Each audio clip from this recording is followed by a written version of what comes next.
Hello, hello. Ron Callis coming to you with another episode of Automation Unplugged. As always, brought to you by my day job over at One Firefly. So we started to get inquiries about sponsorship of the show, and so far we have resisted. We don't want to do that to you guys, at least not yet, in terms of saying brought to you by. So we're gonna keep the flagship sponsor as One Firefly for the time being. Today is Wednesday, December 9th. It's a little bit after 12:30 p.m. Eastern time. If you're out there in the wild watching live, please jump into the comment section, say hi, tell us where you're coming to us from. Today is going to be, let's see here. Today is show 149. We're almost at the big 150. It seems like we might hit, that'd be pretty neat. We might land at having recorded 52 shows this year. We're pretty close. Stephanie, I'm sure you're watching or listening. You have to drop into the comments and see how many shows have we done this year, but it's a decent number. And it's been a lot of fun, and it's had some amazing guests on. And today is no different. We actually have our very own Wes Claytor. He's a member of Team One Firefly. He's an account manager. And Wes is a super fascinating individual. Some of you watching or listening, he actually may be your account manager. So you'll learn a little bit more about Wes today.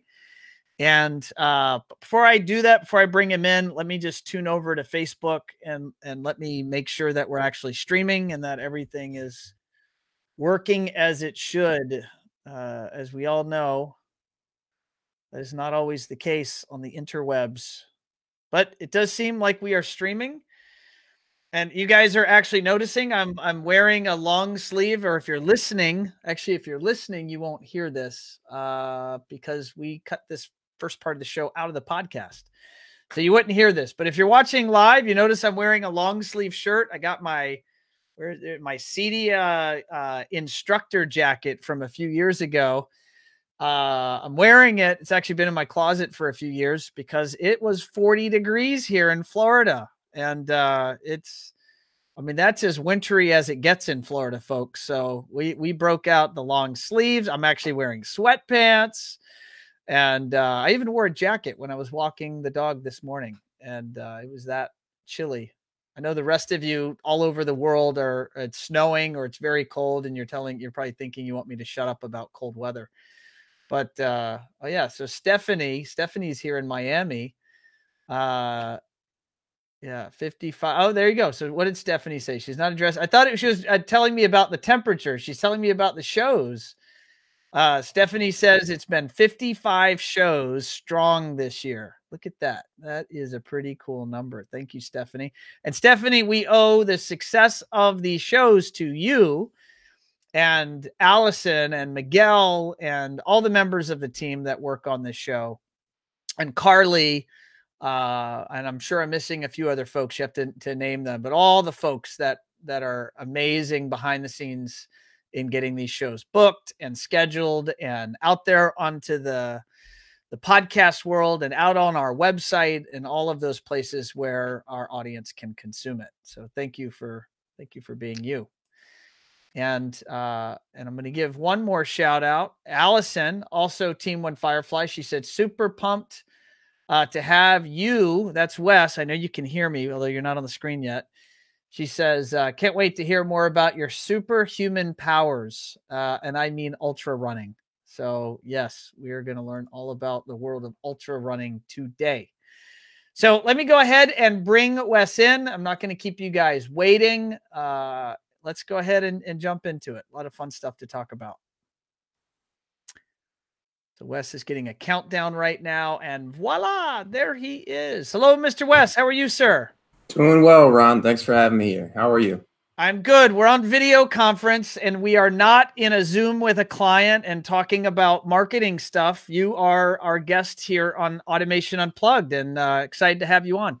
Excited to be here. Lucky number 149.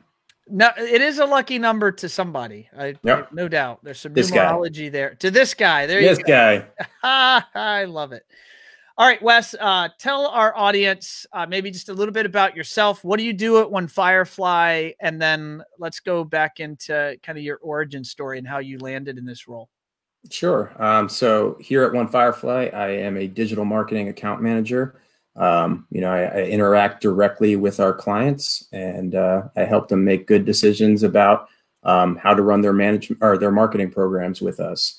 Outside of that, just a little bit more about me. I am a husband. I'm a father. I have a 5-year-old daughter. And, just like Allison led in with, in my spare time, I like to run a lot. I also like to write and read. And that's just a little bit of a synopsis of who I am. And so Allison did mention that you are an ultra running, and of course I've got to know more about that, and I know a little bit, but I want our audience to learn about it.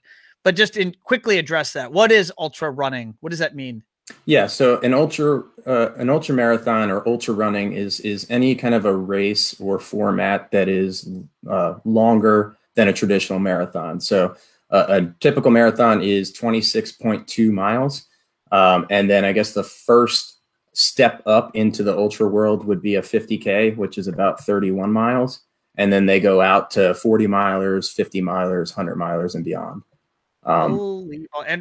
And just because I got to go there, what's the longest at one time that you've run straight? Like how many miles? So I've completed a 50 miler, the Mountain Masochist 50 miler. That's actually out in Lynchburg, Virginia, not too far from where you grew up. And then I went after a 100K this past October out in Georgia, and I sustained a weird injury or something of the sort during the race and had to pull out at about 43 miles. So currently the longest I've gone to date is 50 miles, but I'm scheduled to do a 100 miler in June back out in Virginia, the Old Dominion 100.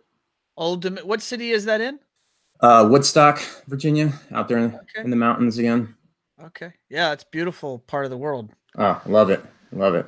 Beautiful. And Mackenzie, also here at Team One Firefly, she says, run a lot. That seems like an understatement. I'm so with you, Mackenzie. Running a lot. Yeah. In the world of ultra running and just running in general, I feel like we kind of normalize the things that we do. So sometimes I see myself aspiring to be some of these 100 miler type people, and what I'm doing seems minuscule to what they do. But yeah, when you kind of break it down, a little bit of a understatement, I guess. It goes back to Einstein's theory of relativity. Mm-hmm. Absolutely. What is it? I'm probably going to screw this up, but he gives a mental picture of someone falling. Imagine they step into an elevator shaft and they're falling. And if you're in the pitch black and let's say you remove air resistance so you don't feel it, how do you know you're falling? You're only falling if it's relative to walls that you could see that you're moving past. So that theory of relativity plays out in pricing strategies. It plays out in ultra running. It's just one person's short distance is another person's, mile is another person's ultra marathon. Yep. Everything's relative. Not that I'm qualified to ever even attempt an ultra marathon, much less a marathon. You used to run cross country, didn't you? Man, I did. I was a runner, and I've told you this, so I now get to say it publicly. I ran my senior year in high school in a 3.1 mile race, which is called a 5K. I clocked in at the 2 mile mark at the Newport News Invitational in 1996 at 10 minutes. There you go. That's 10 minutes at the 2 mile. That's 2 5-minute miles. What was the final at 3.1? It was not good. Well, I'll have you know that me and a couple of buddies are set to try to go sub 20 minutes on a 5K the Saturday after this. So I'll report back to you on what my 2 mile time was. I don't know if I'm going to be cracking 10 minutes, but it's something to aspire to. Well, I mean, that was, if anyone here is listening, that feels like, I even remember how I felt, which is why I can't wait to dive into how you feel when you're running 20, 30, 40 miles. But I remember that I felt like I was running at an all-out sprint. Like I felt like I was giving it every ounce of everything I had to go. Like I was at a full sprint, but for 10 minutes. Mm-hmm. And I frankly was not that physically fit to attempt to do that. Thus, mile 3 was crash and burn. Hey man, if you're cracking 5-minute miles, you were fitter than you're saying you are. Yeah. I don't know. So we have another statement from Brenna. Brenna says, "Hey Wes, love following your running journey on social media. You help keep me motivated in my fitness journey." And likewise, Brenna. I see what you're doing out there, and I appreciate that. yes, that is Brenna is also one of the people that I aspire to in my journey of physical fitness. My current journey is I try to walk every day. I don't succeed, but I try to do a 3 or 4 mile walk every morning. And that for me personally has done wonders for my back, stretching, and, a lot of my back issues have gone away since I've done that. That's good. Think about your lengths of running. I can only imagine the back issues I would have. If I was keep this here right behind my lower back just to give me some extra support throughout the day.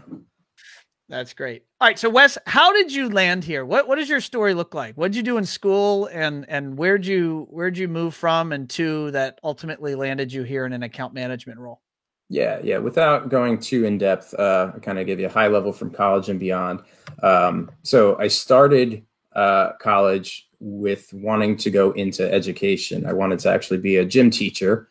And then I quickly realized that the bureaucracy and all the negative stuff that comes with the school systems and kind of the education system as a whole, at least up in New Jersey, wasn't really where I wanted to find myself in the future. So I decided to pivot and wound up switching majors, and I majored with a degree in exercise science.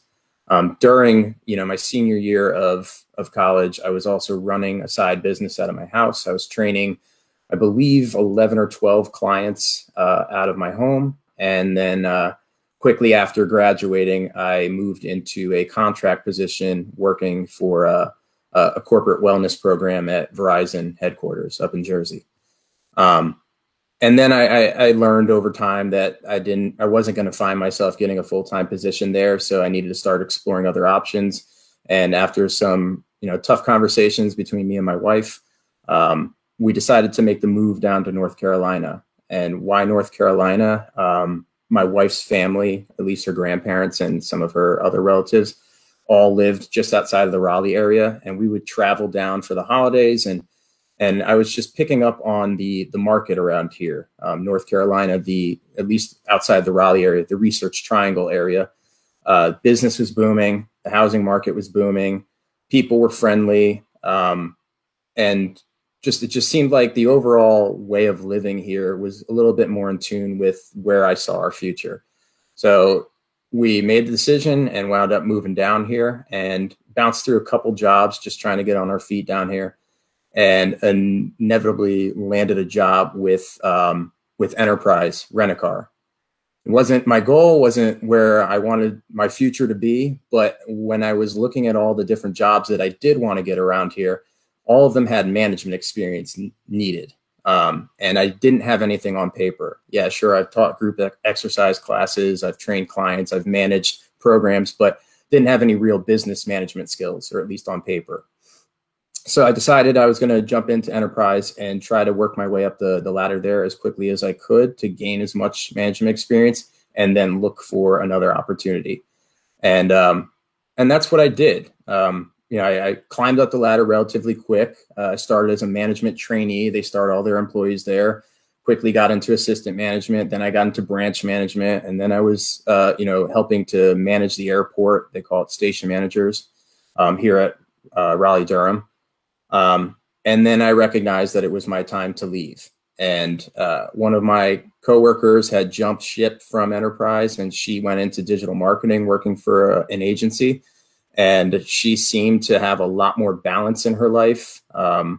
And that's what I decided I wanted. I wanted to leverage my management experience and find a role that allowed me greater flexibility in my own life, and so I could, find some balance. And then, I worked at a different digital marketing agency, and then wound up finding One Firefly towards the tail end of 2019, and been here since. I've heard great things for many years. I even remember when I graduated at a college in 2000, and I remember that there were people I knew even going to enterprise, to enter their management program. And we've hired another member of our team that had a similar work experience at enterprise through their management program. Yeah, Adam. Yeah, Adam Lewis. What is the enterprise management program? And I'm just saying that because maybe there's actually people in that with that career experience that might even be good fit for, integrators or the folks that are listening here to consider, that talent pool. Cause it, from my read, there's some pretty good stuff going on over there. Yeah. I think enterprise does a really good job of kind of teaching, because they source a lot of kids straight out of college and that don't have a whole lot of work experience, at least in most cases. But what they do a really good job of doing is first getting you comfortable with being uncomfortable. They make you wear a tie, don't they?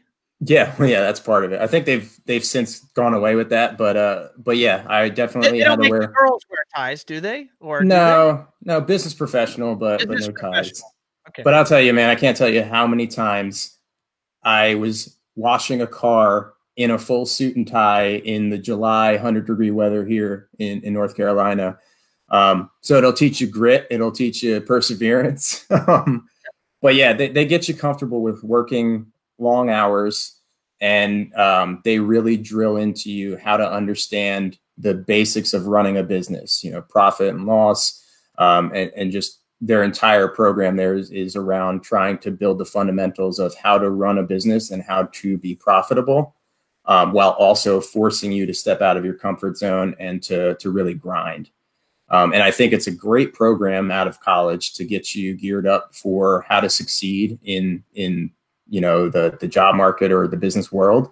But it's a very tough organization to work for when you have children, when you have family, and when you're trying to, have some balance in your life and be present for your family, because you will work long hours. So there's this concept of work-life balance, and you were seeking a work-life balance. And I mean, I don't know the legal side of it, but you're saying enterprise, if you're there, you're working more than 40 hours a week. Is that a fair statement? The way they pitch it to you is it's a 49-hour work week with potential for overtime. A 49-hour work week. Okay. Yeah. So what you're signing up for when you get there. But yeah, that's how they've kind of broken it down for new hires. And that desire to get a better work-life balance, because you did have a little one that you wanted to spend more time with. You ended up finding a marketing agency. And what type of stuff did you do at that agency? What was the skill set, or what sort of knowledge did you gain or experiences did you gain? Yeah, so I was able to, like I said before, after gaining a lot of management experience, I was able to leverage that with the company for an account management position. I didn't have any background or any knowledge in digital marketing other than, my social media stuff that I was doing on a personal level. But I instilled confidence in the hiring managers there that, I'm quick to learn, and I would pick up, all the stuff that they had for me to digest, and I would hit the ground running as fast as possible. So the onboarding there was a little bit brutal. I was learning everything about Google Ads that I could, because the agency that I worked for, we specialized in pay-per-click Google Ads strategies and display network stuff. So very much heavily weighted in PPC SEM. So hit the ground running, learning as much as I could about Google Ads. And then most of it from there was just really trial by fire. I shadowed a lot of account managers. I shadowed a lot of the other team members to kind of see how all of the different positions and processes interacted with each other there. But yeah, mainly just kind of trial by fire and using my gift of gab that I think I have, and trying to, connect with clients and then just figure out all the answers that I didn't know and then learn them. If we dive into that subject, to nerd out just a little bit on the topic of Google Ads or SEM, search engine marketing, you were not in that role working with integrators. You were working with small businesses. So now you have the perspective of both, so various types of businesses plus integrators. What role does Google Ads play in the equation of digital marketing? Like what's your experience show you? Yeah. So, I mean, Google Ads is a very powerful tool, but it's also, at least in my mind, it's a piece of the marketing puzzle. It's not the entire puzzle. And what I mean by that is there's certain things that I think I would advise somebody to have in place before they invest in a Google Ads strategy. The first would be a good, presentable, and well-performing website. And I think this gets often overlooked in the world of digital marketing because, Google Ads is costly. You're going to spend money there to be able to bid and to be able to show up and get those clicks. And when you do that, what's the first impression that user gets when they land there? What's that digital handshake that they're receiving? Because that's what I want people to understand, is that your website is a reflection of your business, but it's oftentimes your first impression, your first handshake with that potential client or customer. So if you're spending a lot of money to drive somebody to a bad website or a bad landing page experience, then you're doing yourself a little bit of a disservice. So I'd say getting your website up to date is a very good piece of that marketing puzzle as well. And then also, having a comprehensive strategy around SEO is a good idea too. You want to have a good organic presence. Let's explain to the audience, what does that mean? Yeah, so search engine optimization. How does your website, how is it reflected on organic search on Google? Are you being found for the things you want to be found for? Are people able to find you? That's SEO in a nutshell, being found for the services or the solutions that you provide when people are searching on Google search. And why I say it's important is because when you do a Google search, you get that results page, you'll likely see ad placements in those top 2 spots or 3 spots, and then you're going to see organic postings. And looking at studies and doing some research, we often point to the statistics that say that if you have a great organic presence, if you're at the top of the page there organically, but you're also up there in that ad placement, well, then you have let's just say a 10x opportunity of getting that organic click. But yeah, there's a lot of studies that show that you will get more organic traffic if you're running a comprehensive SEM campaign while also having good SEO presence. So that's kind of my thoughts on Google Ads. I mean, it's great to generate traffic. It's great to get top of page visibility. And, if you have all the other pieces in place, then why not? Unless, it's just a money constraint, which I get it. And I would say, get all of your other ducks in a row before you start putting a bunch of money into Google Ads, because you can definitely spend a lot there. But if all your ducks are in a row, I mean, it's a very powerful tool to add to the digital marketing kit. Here at One Firefly, you're an account manager. Mm-hmm. What is the normal day-to-day look like for you? And what do you see as what's your purpose? Yeah. What role do you play in the equation for the customer and or for One Firefly? So yeah, it's a great question. The day-to-day in account management is ever changing. We're constantly having to respond and react and then prepare and adjust. And it's almost an art in itself. But what I do enjoy it's not easy, is it? No, it's not. You know, people think we just jump on calls all day and report information and then keep it moving. But it's, I mean, at least for me, I see it as being a much greater, like I said, it's an art. And what I mean by that is, you know, account management allows me to do quite a few different things. And first and foremost, it allows me to think creatively in order to try and solve complex problems. You know, especially in today's business climate or, you know, marketing world. But yeah, it allows me to try to diagnose and come up with solutions to complex problems for business owners. It also allows me to be, at least the way I see it, as an extension to many different multiple organizations. While I you know, fly the One Firefly banner and I work for us, I don't see it that way when I interact with my clients. I often tell them, consider me, you know, an extended member of your team. Your success is my success. So it allows me to, like I said, work with multiple organizations and feel like a part of that organization, and lets me develop relationships with different business owners or people in positions that I often wouldn't get to interact with on a day-to-day.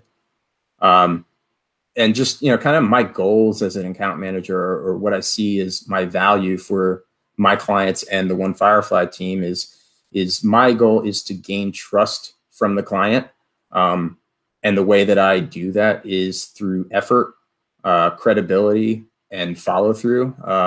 I try to show my clients that I'm going to work as hard as I can for them. And I back it up as best as I can. And with credibility, I don't think I always have to have all of the answers for my clients.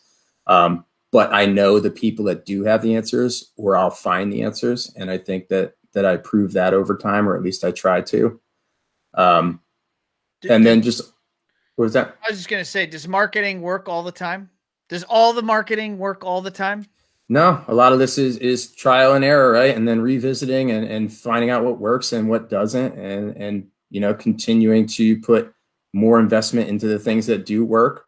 And then when you're at a time where you can try new things, that's the fun of our job, is testing out different ideas and strategies. And then what works for one client might not work for another. What works in one market might not work for another, but you can also learn from what does work and apply it to other areas. And it's just really cool to kind of have that ability. And then just the last thing I have about account management is, you know, at least my goal here internally. So not based off of how I work with the clients, but how I work for them internally, is just being an advocate for them. When I bring feedback and information back to our team, advocating for my client. And then when I come back to them, being a consultant, to help them best utilize their marketing dollars to positively impact their business. So as you can see, there's quite a few moving parts to account management, and I take pride in trying to own as many of them as I can. So you joined One Firefly in the fall of 19-ish. I don't know the exact month, but somewhere in the fall of 19. Yep. And, you know, you basically got onboarded with us, learned about our company and our methods, and then boom, COVID. Mm-hmm. And so you're, you know, all of our last 9 months since March, you know, has been living in COVID land and trying to navigate those waters. Yeah. What has it been like? Like, what are you seeing and feeling out there? Yeah, it's been a real interesting year. I don't think there's any other way to slice it up, but yeah, I mean, as far as marketing goes in COVID times, I don't think much changes. I think that the principles and the practices are all fundamental, but the way that we go about the way that we go about doing things changes. Like the strategies change. The urgency, the sense of urgency changes, flexibility changes. Like what I mean by that is, I have clients that, we have commercial clients, or at least historically 100% commercial clients, or 90-10 commercial resi, that are now seeing commercial jobs completely pause or pull out altogether. And now these businesses I work with are having to rethink their entire go-to-market strategy and who they're looking to serve. And that requires us to be flexible. It requires us to move with a sense of urgency, to help them respond in a timely manner and to come up with good ideas, or to take case studies or things we've learned from other clients and leverage that for them. And COVID has really just kind of exploded that necessity of having us do that for our clients. But it's not all doom and gloom. You know, we have clients that have seen their best, you know, quarters in the past quarter. And that's something that's been interesting about COVID times, is jumping on calls with people across the country, and one market is feeling one thing and another market feels a different way. Well, if I turn the news on, I feel like all businesses are doing horribly and the world's coming to an end. But that's not the case when I talk to some of these guys. And that gives hope to some of my other clients that are struggling right now, because the struggle is real. I mean, there are people that are struggling right now. There are people that are worried, and rightfully so. But if nothing else, I think talking to some people that are still doing well or are changing their business strategy and are seeing success there, using that information and leveraging that with the clients that aren't doing as well or are struggling, gives them hope that there is opportunity out there, because I fully believe there is. It's just a matter of responding to what the market needs right now, or what your business is telling you. I mean, you got to be mindful and observing these things and acting on them. Do you have any predictions? This is an unsolicited question, so this is kind of random, and you may say, Ron, what are you doing to me? But any predictions about next year as it relates to your clientele? Or you have a book of business of integrators throughout North America that you work with. What are they thinking is going to happen in 2021, or what are you thinking is going to happen?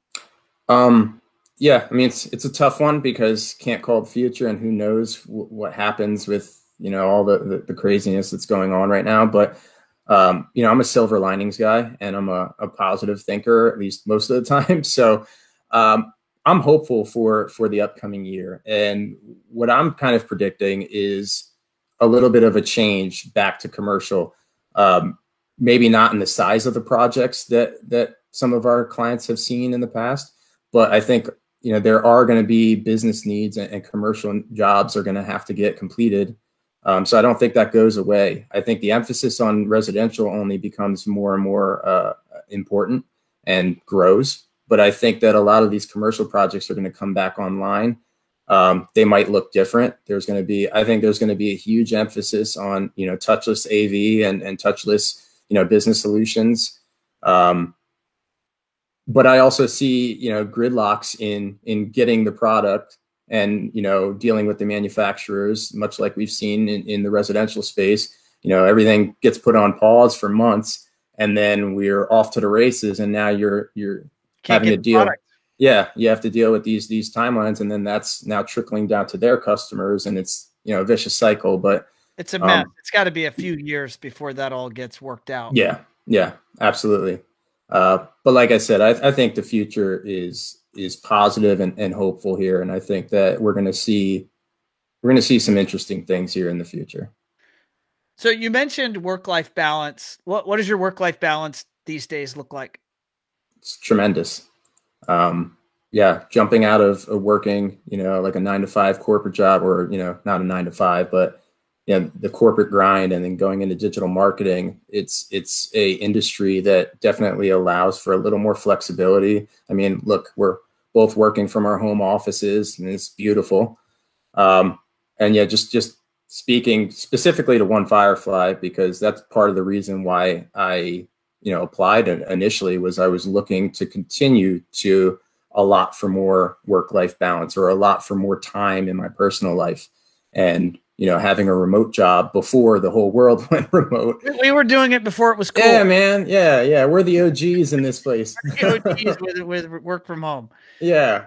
So yeah, I was searching for a remote job, and a job that would, like I said, just allow me a little bit more time to be present in my daughter's life during these very, you know, important stages, and be around for my wife a little bit more often, and to really just, you know, give me more time and space to do what I enjoy, and to really live my life outside of work. And, you know, One Firefly definitely allows me to do that. I mean, I've never worked for an organization that has been as flexible and understanding, so long as you're organized and meeting your deadlines, and, you know, taking care of your customers. I mean, I never feel micromanaged. That's part of work-life balance, I think. Not feeling like when you turn the phone off or you close the laptop, people aren't, trying to pick at, where are you at? What are you doing? No one really is too concerned about that as long as we're, servicing the customer. I don't have a commute anymore. That's beautiful. So yeah, I think the fact that I could literally work from anywhere, and if something happened downstairs right now and I needed to respond to it, I could drop everything and respond to it. Whereas before it was a phone call or a text from my wife, and it was, "Hey, sorry, I'll be home in 7 hours," and then the show goes on. So yeah, work-life balance is huge for me, and just finding that time is very important to me. Do you have a prediction post-COVID on so much of corporate America that has now been experimenting unwillingly, but experimenting with work from home? Yeah. A theory of what happens when all of this settles down? Yeah, I see more of an emphasis on co-working spaces, and less of an emphasis on giant campuses or buildings for companies. There's certain industries where you can't work from home, and those aren't going to change, and they'll still require, support and growth and all that other stuff. But there are a lot of companies out there that I think are hanging on to a lot of overhead, in trying to support a large building or a large, like I said before, a campus, where it's not necessarily a necessity anymore. And I think the biggest piece of why companies didn't want to do that historically, even when remote jobs were starting to become more popular over the last couple of years, is a trust piece and that micromanagement piece we just talked about. A lot of companies feel like if their employees are home, they can't keep a wrap on them, and that the productivity is going to decline. But I think if you give your employees more flexibility and you give them more time and work-life balance, that they can actually be more productive. And I think a lot of companies are starting to see that, and the cost of maintaining the overhead of having everyone in one building is being outweighed by that. Yeah, I agree. I can speak for any business owner, operator that's listening. It was scary to go there. When Taylor and I made that call back in 2015, we actually did it almost as if we were backed into it. There were some financial challenges the company had, and feedback certainly from our team that didn't like the often 1 hour plus commute, back and forth from the office. Mm-hmm. And we made that shift, and, we haven't looked back. It's so powerful to be able to hire talent. I mean, look, you're in Raleigh, mm-hmm. right? Or I don't know if you're in Raleigh right now. I know you moved, but you're in North Carolina. About 20 minutes out of Raleigh, yeah. 20 minutes. And, you found us, we found you, and the rest of our team, some of them watching and listening, are all throughout the United States and Mexico. Mm-hmm. I don't have to have people move to an office in Hollywood, Florida, and be willing to do that. Because if I do, then my, the talent pool for a business is so much more fractional. And the diversity that you get with it, right? I mean, like the talent, the diversity. I mean, if you concentrate on the positives and the benefits of going to a remote-based company, I mean, there's a lot of interesting nuance there. No, I concur. We live that. I think diversity is what makes you strong. And I think that's why One Firefly is where we're at and where we're going, is because of all the diverse people, backgrounds, experiences, and you put all that together and you point them at a common objective. It's powerful stuff, for sure. Absolutely. By the way, Taylor, I invoked Taylor's name. And so he said, "What's up, Wes?" What's up, T? All right, there you go. Don't forget, if you're out there watching or listening, give us any questions you have. We have someone from your family. Oh, from that picture, I'm going to say that. Who's that pretty lady? Is that Krista Claytor? She says your clients are lucky to have you, Wes. I agree. Oh, that's sweet. Thanks, Krista. Let's get into some other fun stuff. And that is when you are not working, speaking of a balanced life, which I firmly believe is critical and important to all of us. What are you doing? Like, what are you doing for fun or for sanity? However we want to describe it. What is the stuff you're into? Yeah. So, outside of work, outside of husband, father role, what makes me me and what keeps me sane and happy. Well, we already alluded to it, but running. I found running coming up on 3 years now and been ultra running for 2 of those. Writing. I have a personal blog that I've been using and been pretty active there over the last 2 years. And then just reading anything and everything I can get my hands on that interests me. So I call it the 3 rows: running, writing, reading. Running, writing, and reading. All right. So let's talk about running. So why ultra running versus running? When I find something that I like, I become obsessed and I go deep.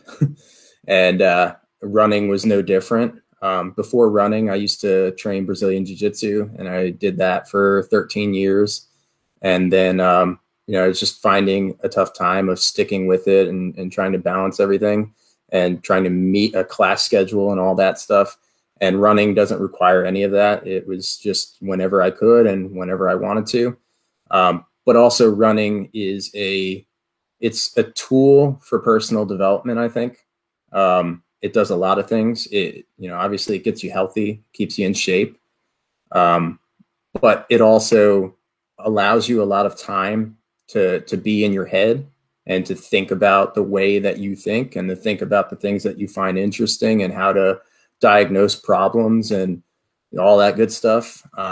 When you're not by yourself, when you're running with a group, I saw a meme, I think yesterday or the day before, but it said, it forces you to have a communication or a conversation with people when you would likely be looking at your phone. So when you're out there for, hours doing long training runs with a group or with whoever, you have some interesting conversations and that helps build your communication skills. So you're running and talking? Yeah. Is it possible? So just so you know, running a 5K is far different from running a 50 miler. You can't sustain that 5K pace for 50 miles. So it's a slower pace. It's much more of a lower heart rate, more of a sustainable pace. So yeah, you can have some sustained heart rate when you're on say a 20-mile run. Probably right around like 150 beats. 150 beats. Okay. Yeah. Yeah, if I'm going up into 160, 170, I'm going a little too hard. And if I'm lower than 140, I could probably be pushing it a little bit more. Got it. Yeah, I'd say like on my morning walks, my sustained heart rate is 110. But yeah, I try to walk fast, but it's still a walk. They call that the fat burning zone, right? I don't know. It's what I'm willing to do, and I know I won't break. So that's kind of where I can operate. When you're out there running and it hurts. Yeah. And or the voices in your head start to creep in and challenge why you're doing it. What does the other voices in your head tell those voices in your head? Well, that's a good question. That's why I do it. Yeah, I am a glutton for punishment. I like suffering. I find value in suffering. So I often am looking forward to that point in my run where things aren't easy and when things are becoming increasingly more difficult. And I really try to lean into it. And some days it's much easier than others, and same thing for the thoughts that come into your head. Try not to shy away from them. I mean, that's what I'm looking to gain out of it at this point in my life. I want to be pushing myself as hard as I can to step out of my comfort zone, to see what my potential is, to see what my body's capable of from a physical standpoint. And from a mental standpoint, I want to see the way I think. I want to see what my thoughts are. And then I translate that into my writing so that I can get it out of my head first and foremost, but also to see, is that really the way I think? Diagnose it and find out, am I just regurgitating something I heard somewhere else, or, what is this based on? And then when I put it into words, I can either scrap it all together or I can move forward with it, like I said, with my blog, and put it out in the world. But it's ultimately, trying to find those difficult times and see what value is there within that. I have a vivid memory from my youth. I think this is, you know, memories aren't always real. Sometimes they're, you know, Stories. inventions or stories. But I have a vivid memory from my youth where because I ran through my youth. You know, I was a wrestler in my youth. I know you did jujitsu and you've done some mixed martial arts or grappling. I think is that are you jujitsu or grappling or what's your game? Same and same there. But yeah, I've had a couple amateur mixed martial arts fights too. So yeah, I was heavily immersed in that world in my 20s. So I did that before my 20s, you know, let's say from 10 to 20, I was running and competing and wrestling. And I remember there's a point where I was, you know, I was definitely a runner. I was on the cross country team and I ran. And there's a point in anything, whether it's a professional set of activities or a sport, where, you know, this magic word of flow comes in. Yeah. This point where you reach flow, where what you're doing, you're just so in alignment with what you should be doing. And it's just, everything's resonating and you're, you know, so this memory for me was a point where I was out running. Cause I used to run in the evenings. For any of my fellow wrestlers listening, you used to have to lose weight. Was always meet a wrestler and they'll tell you what they weigh and they'll tell you what you weigh just by looking at you. Cause you're ingrained to know weight. I think John Baskerville at Team One Firefly, he'll appreciate that comment because whenever he looks at me, he asks me what I weigh and I ask him what he weighs because we're both wrestlers. And let's just say I weigh a lot more than I did in my youth. And I remember I was out running that one night and nothing hurt. I ran and I ran and I ran and I ran and I ran and I ran for hours. And it was just like the perfect night of running. Yeah. And I remember how I felt. Yeah. Do you get there? And if so, how often and how do you get there? Yeah. Yeah. Those are powerful memories. Most recently, I think the last time I felt like I was in a flow was in my most recent race, the Shikori 40 miler. That was the beginning of November. And it was a 4-point-something mile loop around this like old festival ground. And we had to do 10 laps of this loop for the 40 miler. And you can imagine that becomes mind numbing and daunting over time. Oh, it's hypnotizing. Yeah. Yeah. And it's definitely a struggle city. And right around lap 7 or 8, I started hitting the wall and I was miserable. And I was like, oh, my race is about to fall apart here. I think I came out a little too hot in the beginning. But right around the end of lap 9, heading into the final lap, and I was, I think, like in position 8 out of the overall field for the 40 milers at that point. Something clicked in that final lap, and I just went into a flow state, and I turned off the brain and turned off the pain and kept pushing forward and wound up clipping off 3 of the people ahead of me and wound up finishing 5th in the overall field because I had a really late flow surge. And yeah, there's no greater feeling, I don't think, as far, and that's not from running. I just mean flow in general. People talk about it all the time, but when you're so immersed in something that you are fully engaged with and that, you know, is something you enjoy, that you just kind of feel like it's not even you're a conduit to it, right? It's flowing through you. You're doing it, but you're not actively doing it, because if you actively tried to do it, it wouldn't work. Yeah, exactly. You can't force it. And you know, you said how often. It's not very often for me, especially with how often we're out there training for these races. But it does emerge every so often. And like you said, I mean, those memories are ingrained in my brain. Yeah. The idea that you might achieve that again is what keeps you maybe striving to continue towards that effort. Speaking of questions and memories, I have a little 2-part question that I wanted to flip over to you. All right, let's do it. Yeah. What do you got? So, something that I've been pondering on and been wanting to ask you for some time. So like I said, 2-parter. When did you first know without a doubt that you wanted to be an entrepreneur? Mm-hmm. And secondly, what was the defining moment or thought where you decided to pull the trigger and go all in? Yeah, I Yeah, thank you for that question. And in this, my format of Automation Unplugged, I rarely get asked any questions, and it's not typical. But I'll let this one slide. Let's do it.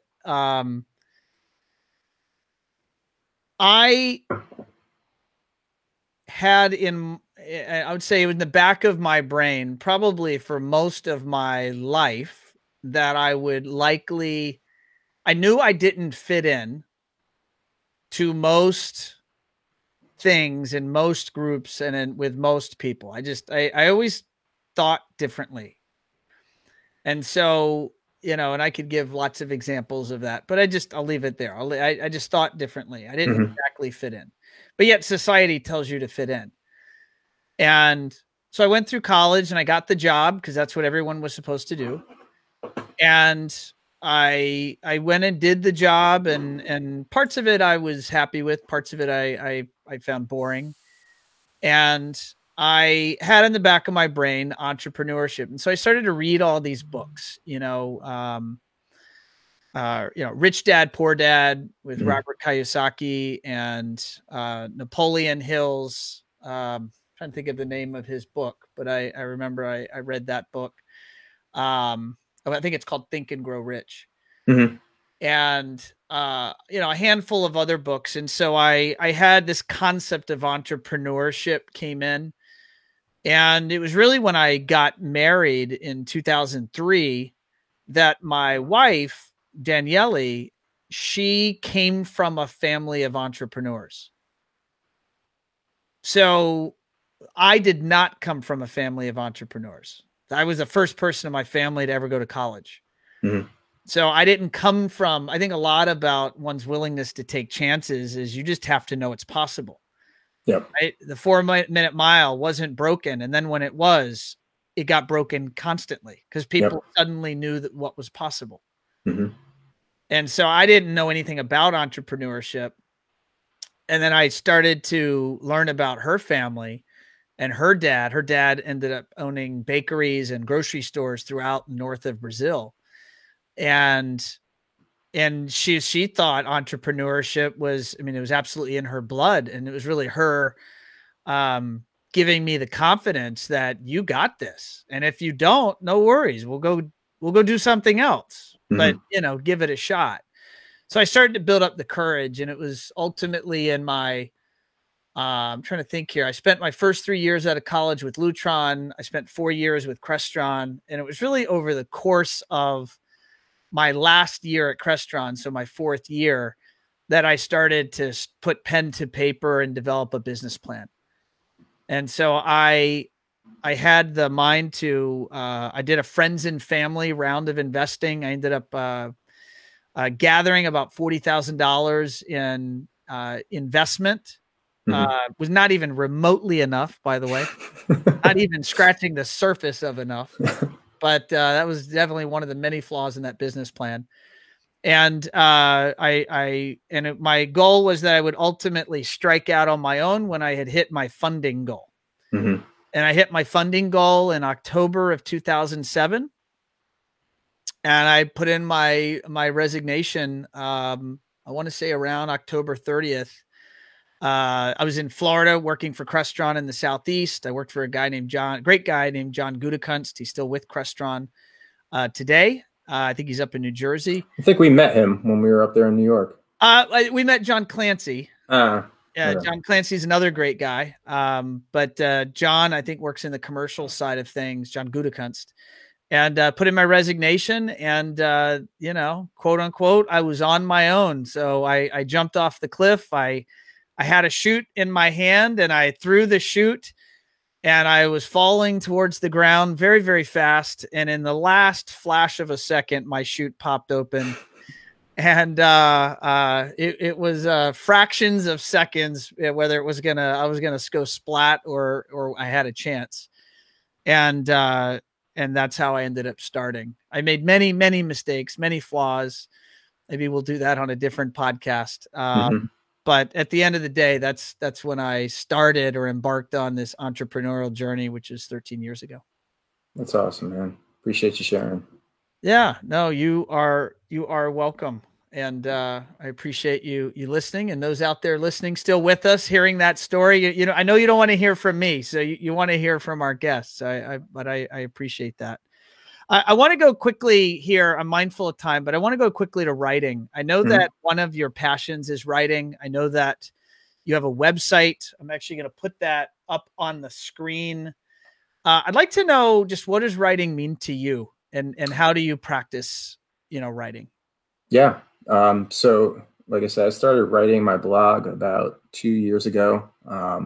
And before I made it public, I was just kind of using writing as a tool to deal with some personal traumas and unfortunate events. And I was using it as a way, like I said before, to gather some of the thoughts that were coming to the forefront of my mind during some of my longer runs, and just to explore my thinking there. And then after sharing it with my wife a little bit and just looking at it more deeply, I decided that I had some things that I thought were worthy of sharing to the world.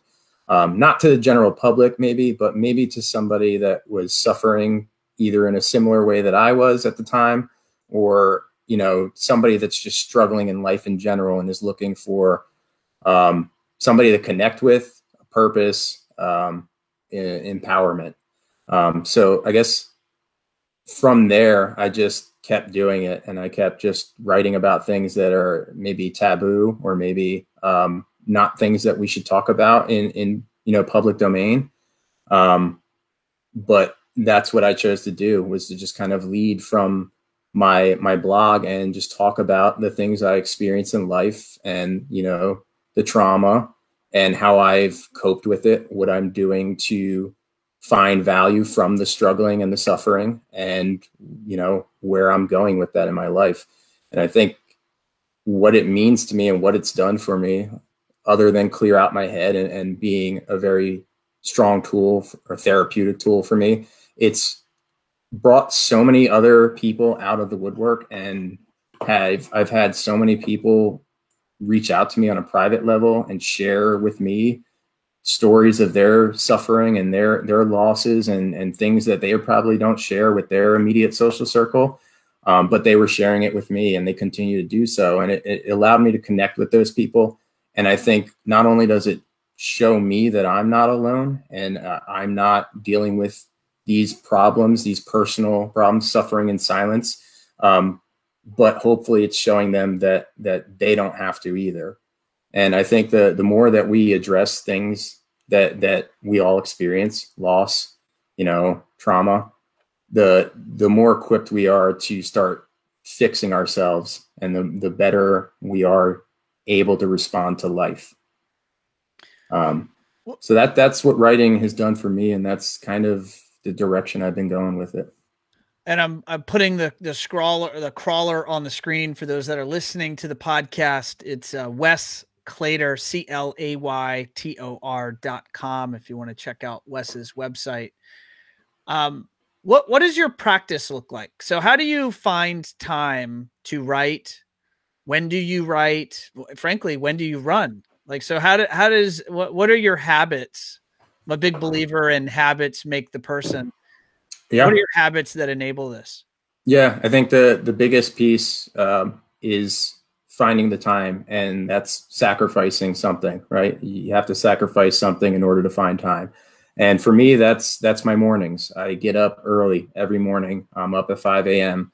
Regardless of what day it is or what the plans are. And what I've done with that is carved out some personal time for me to do, like I said, the 3 R's from before. Either I'm running, I'm writing, or I'm reading. But either way, I'm getting up at 5 a.m. with a purpose, and it's to do one of those 3 things.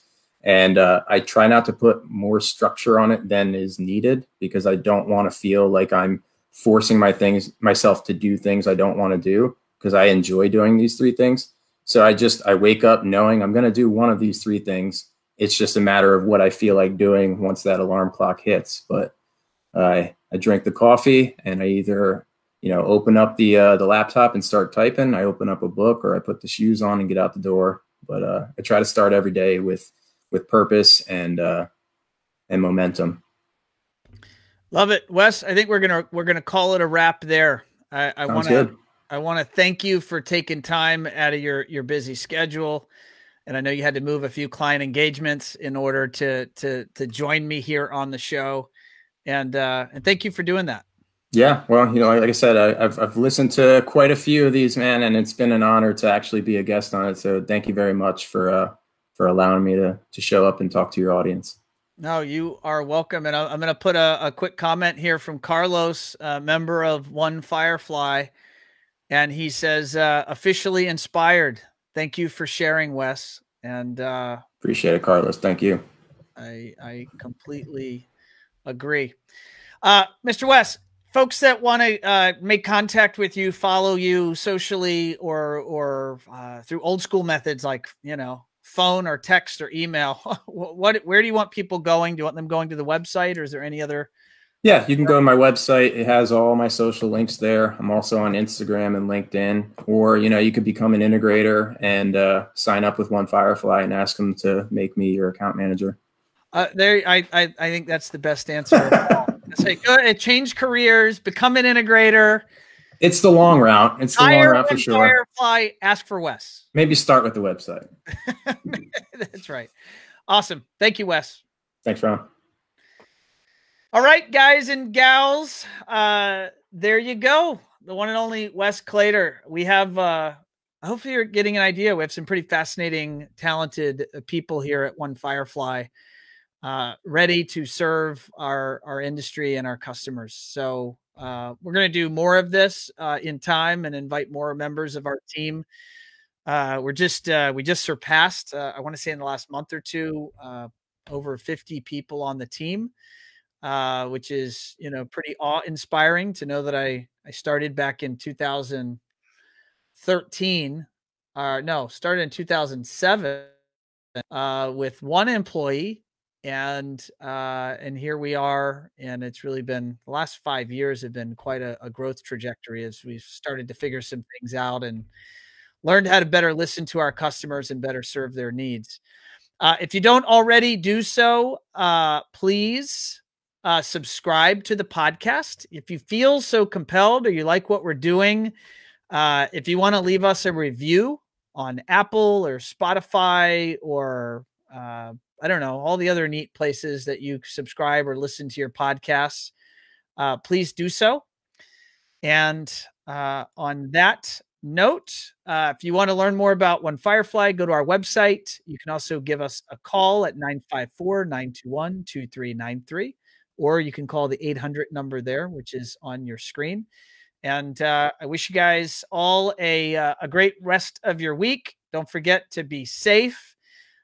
We've had some blows to Team One Firefly here in terms of people getting sick with COVID, and including our beloved Vanessa. She's on our accounting team. So if you have appreciated that smiling voice calling you to collect, she's actually out right now sick. And so definitely send her your best wishes. But you guys got to remember, you got to wear your mask. We're not through this yet. And there's a vaccine coming, but you haven't taken it yet. So make sure that you keep your distance and do your part, play your role. So on that note, I'll see you next time. Be well.